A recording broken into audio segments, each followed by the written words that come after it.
Hello lovely viewers, good morning and welcome back to my channel Mithubala Biswas blogs. তারপর বলো কেমন আছো তোমরা? নিশ্চয়ই খুব খুব ভালো আছো আর সব সময় ভালো থাকবে।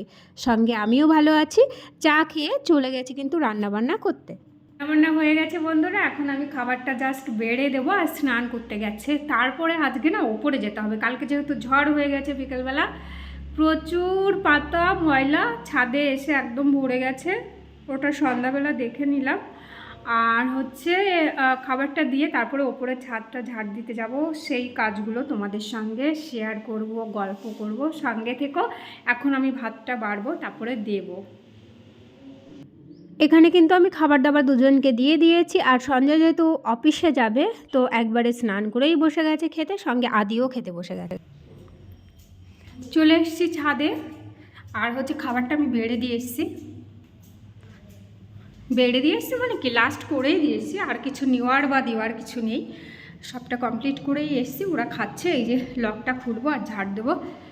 খুব বাজে অবস্থা ছাদের, সঙ্গে থাকো। লকটা খুলে নিই, তারপর আবার দেখা করছি।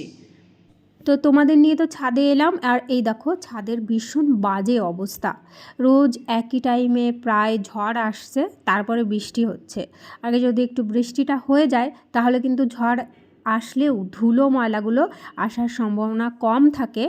আর আগে ঝড় আসছে তারপরে বৃষ্টি, যার জন্য হাওয়ার সঙ্গে অলরেডি ধুলো ময়লা, মরা পাতা, শুকনো পাতা সবই আগে আসছে চলে। আর আমার কাজের চাপও বেড়ে গেছে, রোজ রোজ এই ঝাড় দেওয়া। সাধারণত এগুলো আমি সপ্তাহের মধ্যে দেওয়ার চেষ্টা করি, কিন্তু রোজ দিতে গেলে অন্য কাজে ব্যালেন্স হারিয়ে যায়, আর স্নান করতে দেরি হয়ে যায়, পুজো করতে দেরি হয়ে যায়। অলরেডি আমি অনেকটা লেট করে ফেলেছি, এখনও সব কাজ বাকি আছে, কিছুই করিনি। তো আগে এখানে ঝাড়টা দিয়ে নিই, আর আমি ওদেরকে খেতে দিয়ে তবে এসছি। বোধহয় এত সময় ওনাদের খাওয়া দাওয়া হয়ে যাবে, মানে আদি আর আদির বাবার। তো ময়লার কাজ তো একটু ধুলোটা ঝাড় দিলাম। এখানে আবার এসে অন্য কাজ আছে, সেগুলোও সঙ্গে থেকেও কিন্তু প্রচুর কাজ রয়েছে বলছি না। তো আগে ধুলোটাকে আমি তুলে নিলাম, আর নিচে লাল টাবটা ছিল সেটাকে উঠিয়ে এনেছি। আর ঝাড়টা কমপ্লিট করে মোটামুটি নিচে চলে এসেছি। এর মধ্যে কিন্তু অফিস যাওয়ার জন্য একদম রেডি হয়ে গেছিলো। তো অফিস যাওয়ার টাইমটা আমি পাশে থাকি, হেলমেট ধরিয়ে দিই, চাবি ধরিয়ে দিই। তো একগুচ্ছ জামা কাপড় এখানেও রয়েছে, ওপরেও আছে। তো এইগুলো আপাতত এগুলো ভাঁজ করে নিই। ওপরেরগুলো একটু ভিজা রয়েছে, যার জন্য আমি তুলে আনিনি, জাস্ট দেখে এসেছিলাম। ওগুলোকে পরে তুলবো, পরে ভাঁজ করব। তো এগুলোকে আপাতত করে নিয়ে এখনও ঘরটা ঝাড় দেওয়া বাকি রয়েছে, যে সবে মাত্র অফিসে বেরোলো। তো সঙ্গে থাকো।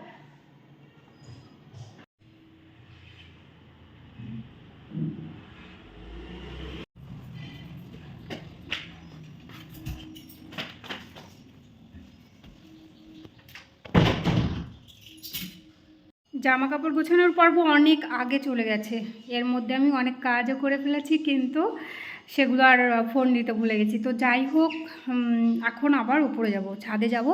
কয়েকটা শীতের জামা কাপড় এখনও পর্যন্ত তুলতে পারিনি। আদির স্কুলের একটা ব্লেজার রয়েছে, সেটাকেও ধোবো। সচরাচর ব্লেজার কেউ ধোয় না, কিন্তু কি বলো তো, বাচ্চাদের জিনিস তো, এরা প্রচণ্ড খেলাধুলো করে, ওটা পরে খুব নোংরা হয় মোদ্দা কথা। এখন হোক সে ব্লেজার, কিন্তু আমাকে তো ধুতেই হবে না, ময়লাটা তো আগে যাবে। তারপরে হচ্ছে আলমারিতে তুলবো, কিন্তু এখনও পর্যন্ত ধুইনি জন্য ওটাকে বাইরেই ছিল। এবার বাইরের থেকেও ধুলো খেয়েছে, স্কুলে ধুলোও আছে, সব মিলিয়ে আর কি তালগোল পেকে আছে সে। এখন আমি ধোবো, আর সঙ্গে থাকো, আমি নিয়ে যাচ্ছি ওপরে। এই যে জ্যাকেটটা আর আজকে করবো না, অনেকটা আমার চাপ হয়ে যাচ্ছে। এমনিতে আমি এখনও 1টা বেজে গেছে, কিছুই করে উঠতে পারিনি। এই যে ব্লেজারটা, এটা হলো স্কুলের ইউনিফর্ম ব্লেজার। আর হচ্ছে নেব আমি শীতের দুটো জিনিস নেব। আমার জ্যাকেট রয়েছে, তারপরে রয়েছে সোয়েটার রয়েছে, আদির একটা সোয়েটার রয়েছে। আর সবগুলোকেই আমি এখন ইজি দিয়ে ধোবো। তো এই 3টে আজকে করে নিই, বাদ বাকি পরে দেখবো। তারপর বন্ধুরা এগুলো ধরে নিয়ে কিন্তু আমি ছাদে চলে এসেছি এদেরকে কাচাকুচি করতে। দেখি যতটা পারি ততটাই কেচে নেব। আর এখানে কাচার একটা কারণ আছে, কি বলো তো, একবারে যে জলটা ওয়েস্টেজ, যে জলটা বেরোবে সেটাতে আমার ছাদটাও ধোয়া হয়ে যাবে। যেহেতু ঝড়ে প্রচুর ময়লা এসেছিলো, সেটাকে সবটাতেও আর ঝাড়ু দিয়ে তোলা যায় না, ছোটো ছোটো সূক্ষ্ম কণাগুলো থেকেই যায়, ধুলো ময়লাগুলো। তা সেটাকে জল দিয়ে যদি ধোয়া যায় তাহলে একদম নিট অ্যান্ড ক্লিন হয়। তো দেখতেই পেলে ঝাড় দেওয়ার পরে বেশ পরিষ্কার পরিচ্ছন্ন লাগলো। এবার যদি জল ঢালা যায় তো আরও ক্লিন হয়ে যাবে, তাই না? তো যাই হোক, আমার ভিডিওগুলো যদি তোমাদের ভালো লেগে থাকে তাহলে প্লিজ লাইক, শেয়ার, কমেন্ট এবং সাবস্ক্রাইব করে আমার পাশে থেকো। যে বন্ধুরা আমার পাশে রয়েছে সেই সমস্ত বন্ধুদেরকে আমার তরফ থেকে অনেক অনেক ধন্যবাদ। আর যে বন্ধু এখনও পর্যন্ত আমাকে সাবস্ক্রাইব করোনি, প্লিজ সাবস্ক্রাইব করে আমার পাশে থেকো, আমাকে সাপোর্ট করো। আর হ্যাঁ, শুধু কিন্তু ওয়াচ টাইম দিলে হবে না, লাইক, কিছু লেখালেখি এগুলো অন্তত করো। হাত দিয়ে কিন্তু সব করা যায়, আর আমরা সবাই খুব শিক্ষিত, লিখতেও পারি, তাই না? 3টে জিনিস আমি কেচে দিয়েছি। আদির একটা সোয়েটার, আমার একটা সোয়েটার আর ব্লেজার। আমার একটা সোয়েটার এখানে রেখে গেলাম, কালকে ধোবো। অলরেডি এখন 2টো বাজে, স্নান আছে, পুজো আছে, সমস্ত কাজ আমার বাকি আছে। একটা রেখে গেলাম, ইজিটাকেও রেখে গেলাম এখানে, আর ধোবো না, কালকে ধোবো। এখন আমি গিয়ে স্নান করব, তো সঙ্গে থাকো, পরে তোমাদের সঙ্গে দেখা হচ্ছে। প্রচুর লেট করে ফেললাম স্নান পুজো করতে, খাওয়া তো বাকি রয়েছে। পর তোমাদের সঙ্গে দেখা করছি বন্ধুরা। আর এখন আদি আর আমি, ওর কারাটে ক্লাস রয়েছে, সেখানেই যাচ্ছি, তো সঙ্গে থাকো। বলো টোটো দাঁড়িয়েছে, হবে না? তার মানে আমরা টোটোতে যাবো না, তাই? আরে ভিডিও হবে না। তো সামনে একটা টোটো দাঁড়িয়েছিল, তিনাকে জিজ্ঞাসা করা মাত্র বললো হ্যাঁ যাব। আমি আর আদি চেপে বসে গেছিলাম, তো মাঠেও পৌঁছে গেছি। এরপরে আমরা মাঠে সবাই একসঙ্গে হয়ে যাব রাখিদের ঘরে। আজকে রাখির ঘরে হামলা হবে ওর ছাদ বাগানে, সঙ্গে থেকেও কিন্তু সবাই। আগা ফেটে গেছে তো এটা করিয়ে আসবে। হ্যাঁ, ওটা বেশ অনেকটা ঝাঁটালো হয়েছে। এই যে পেঁয়াজ ফুল, আর আমরা এই মুহূর্তে রাখির বাড়ি তথা রাখির গার্ডেনে, ছাদ বাগানে। এই যে পর্ণাদি, এই যে বন্দনা, একটু তাকাও। হ্যাঁ, তো সবাই এই যে আমরা, ঠিক আছে, এই যে আমরা সবাই। লাউগুলো দেখি, আর এই যে লাউ গাছ, আর প্রচুর লাউ এসছে। চলো লাউ দেখিয়ে দিই তোমাদের। নিচের দিকে বসে দেখাতে হবে। হ্যাঁ, বসতে হবে আমাকে, অনেক লাউ এসছে, অনেক লাউ। এই যে প্রচুর লাউ, এত লাউ মালিকরাও খেয়ে পারবে না, এতই লাউ এসছে।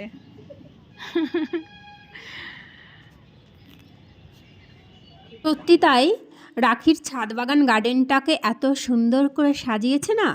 যেমনই সবজি গাছ রয়েছে তেমনই কিন্তু ফুলের গাছ রয়েছে, আর পুরো বস্তা ভর্তি সার মাটিতে গাছগুলো এত ভালো গ্রো করেছে বলার বাইরে। তোমরা আশা করি দেখতেই পাচ্ছ। এদিকে পর্ণাদিকে বললাম তুমি একটু স্টাইল মারো, পোজ দাও, তো এইগুলো আবার আমাদের মধ্যে ভীষণ হয়, আমরা খুব মজা করি সব সময়।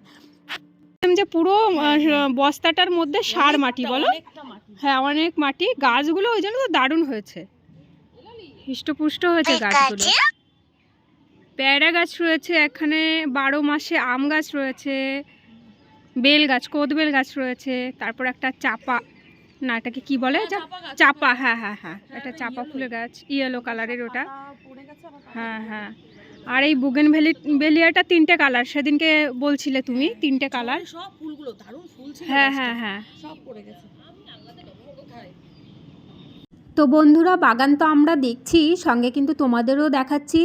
আর কয়েকজন আমাদের আসেনি, 2জনা বাকি রয়েছে, ওদের জন্যও কিন্তু ওয়েট করছি। ঝুমাদি আর পম্পির এখনও পর্যন্ত এসে পৌঁছায়নি। এদিকে কিন্তু সন্ধ্যা নেমে যাচ্ছে, আর সবাই মিলে আমরা ঘরে বসবো, খুব আড্ডা দেবো, মজা করব। তোমরা কিন্তু সঙ্গে থাকবে সবাই।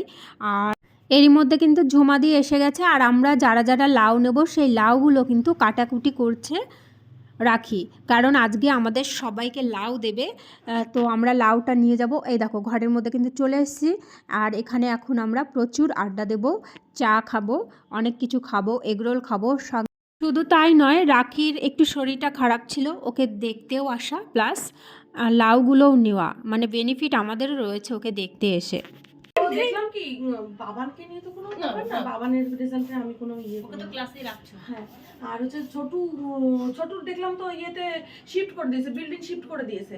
আচ্ছা, ওয়াও, বলছিলাম না তোমাকে, এই কাপ কি লাভলি কাপ, গোল্ডের প্রলেপ দেওয়া, এই যে গোল্ডের প্রলেপ দেওয়া উপরটা। বাবা, এটা কি লাকি পারসন, আমরা আম্বানি সমান হয়ে গেছি একদম। এর কোনো ভুল নেই, এটা আমরা আম্বানি নাম করা ব্র্যান্ডের। এটা হচ্ছে হ্যাঁ, জাপানের সমস্ত গ্লাস কাটে দিয়েছে শরবত খেতে, দারুণ গ্লাসটা ছিল, ব্যাগে ভরে নিয়ে চলে গেছে। ইমা কে? সত্যি আমরা লাকি পারসন। আমরা হয়তো বা কখনো জাপানে যেতে পারবো না, কিন্তু জাপান থেকে আনা সোনার কাপে চা খাচ্ছি, এটা কিন্তু সত্যি ভাগ্যের ব্যাপার। একসময় রাখি ওখানে দীর্ঘদিন থেকেছে, দাদা ওখানে সার্ভিস করতো, এখন এখানেই রয়েছে আপাতত। তো যাই হোক, ওর পরিপূর্ণ সংসারে আমরাও অংশীদার বা বান্ধবী হিসাবে ভাগ বসাচ্ছি ওর সুন্দর কাপে চা খেয়ে। তো সঙ্গে থাকো তোমরা। ও, আমরা এগরোল খেয়ে নিলাম, প্রচুর খেয়ে নিলাম, হয়ে গেছে সবার। এই যে এখন পুকুর পাড়েতে আপনি আসতে আর 5 মিনিট লাগে। আর আমি তুমি যেন আমি ওখানে নামিছিনি, আমি বলছি সে আগে আমার সাথে দেখা করো, কিরা তারে দেখি। হ্যাঁ, বললো আবার পাঠিয়ে দিয়েছে মাঠে। এটা পড়নে যেতে হবে তো, বলে না মাঠে দাদা মাঠে পাঠিয়ে দিয়েছে। হ্যাঁ, বলেছে মাঠে হাজবেন্ড বলছে কি আমাকে কি মাঠে রয়েছে, মাঠে গিয়ে কথা বলতে হবে। চলো রাখি, টাটা বাই বাই। টাটা। তোমার লাইভে যাচ্ছে আমার লাভ। হ্যাঁ, মানে তোমার গাছের লাউ মালিক, অবশ্যই তুমি গাছের মালিক তুমি। হ্যাঁ, আমার মালিক তোমার গাছের লাউ। পাতা নিছো বলো। ও পন্না আমার পাতাও নিয়েছি, কিছু ছাড়িনি, শুধু গোড়াটা রেখে গেছি যাতে আচ্ছা। ভবিষ্যতে আবার পাই। ঠিক ঠিক। আবার চাল কুমড়ো নিয়ে যাচ্ছে, বীজ শুকিয়ে গাছ বানিয়ে তার ফলও দেখাবো। চাল কুমড়ো নিয়ে যাচ্ছি, মোরব্বা হবে, সবাইকে খাও। সবগুলো গিলবো আবার। যদিও আমি বানাবো না, বানাবে আমার শাশুড়ি। বীজ বার করে বীজ পাঠিয়ে দিও কিন্তু। হ্যাঁ, বাড়ি দেবো, নিজের বাড়ি না। সবার ছুটি, সবাই এখন টাটা করবে, সবাই এখন টাটা করবে। টাটা বাই বাই গুড বাই বল এবার, বল ছোট। এই আমি এখন টাটা বাই বাই গুড বাই হ্যাঁ, সাবস্ক্রাইব করবে, লাইক করবে, কমেন্ট করবে। বল। আন্টি চ্যানেল সাবস্ক্রাইব করবে, লাইক করবে আর কমেন্ট করবে। শেয়ার করবে। ওকে। এরপর ক্যারাটে ক্লাস শেষ করে কিন্তু ঘরে চলে এসেছি, আর ঘরে এসে কিছুই খাইনি, তবে ওদেরকে একটু একটু করে রান্না করে দিয়েছিলাম। আর এটা আমি দুধ খাচ্ছি রাত্রেবেলা, আমার এটা কন্টিনিউ খাবার বলতে পারো। তো যাই হোক, আজকের ব্লগটি আর বেশি বড় করব না, এখানেই শেষ করব। সবাই কিন্তু খুব সাবধানে থেকো, ভালো থেকো, রাত্রি কাটিয়ে সবার জীবনে সুন্দর একটা সকাল উপহার হয়ে আসুক। সবাই খুব খুব ভালো থেকো। Tata, good night.